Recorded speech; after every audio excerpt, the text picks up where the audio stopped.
Diriwayatkan, di kota Yaman, ada seorang pemuda yang hidup pada zaman Nabi Muhammad.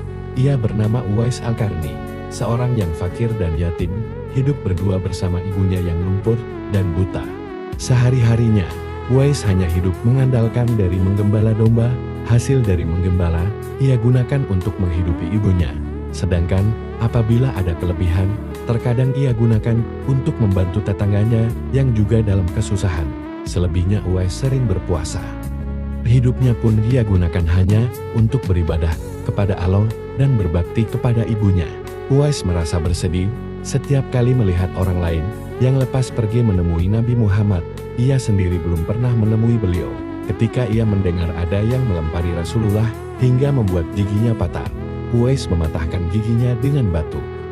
Sebagai bentuk empati dan cintanya pada Nabi Muhammad, pada suatu hari, ia ungkapkan semua isi hatinya kepada ibundanya, kemudian meminta izin untuk menemui Nabi Muhammad.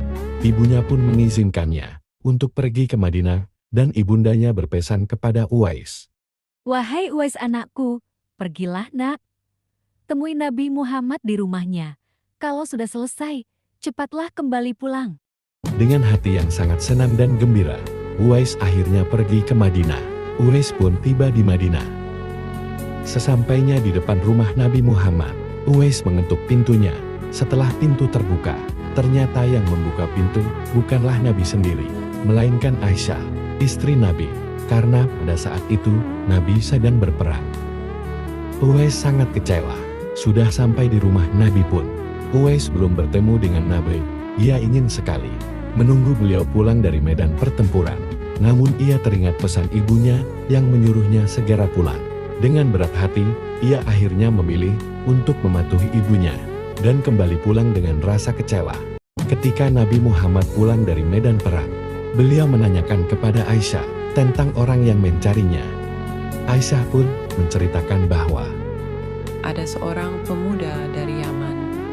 Ia datang ingin berjumpa denganmu, wahai Rasulullah.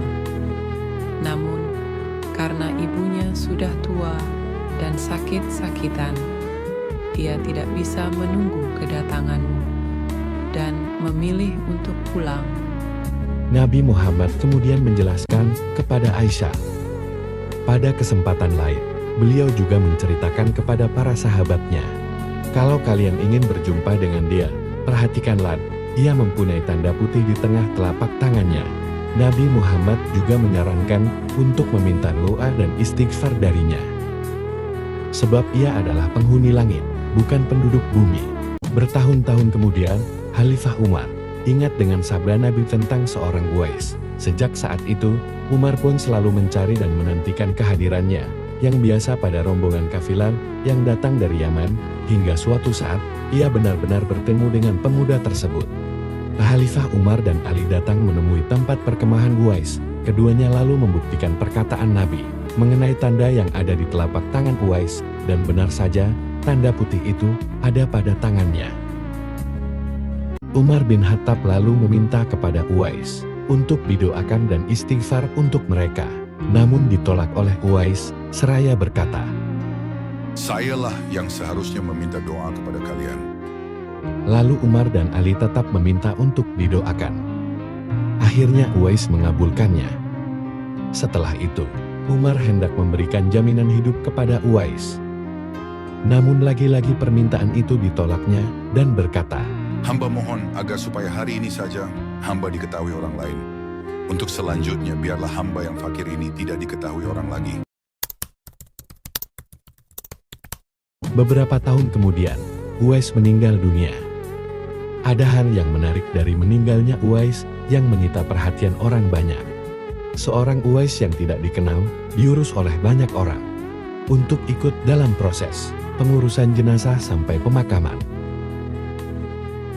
Bahkan orang-orang berebut untuk membawa jenazahnya. Penduduk Yaman tidak percaya sekaligus heran. Orang yang mendatangi pemakaman Uwais bukanlah orang yang mereka kenal. Lantas bagaimana bisa ribuan manusia ini datang untuk mengurus jenazah dan pemakamannya? Berita keanehan pemakaman Uwais ini menyebar sangat luas. Akhirnya penduduk Yaman tahu bahwa Uwais bukanlah penduduk bumi. Ia adalah pemuda yang terkenal di langit.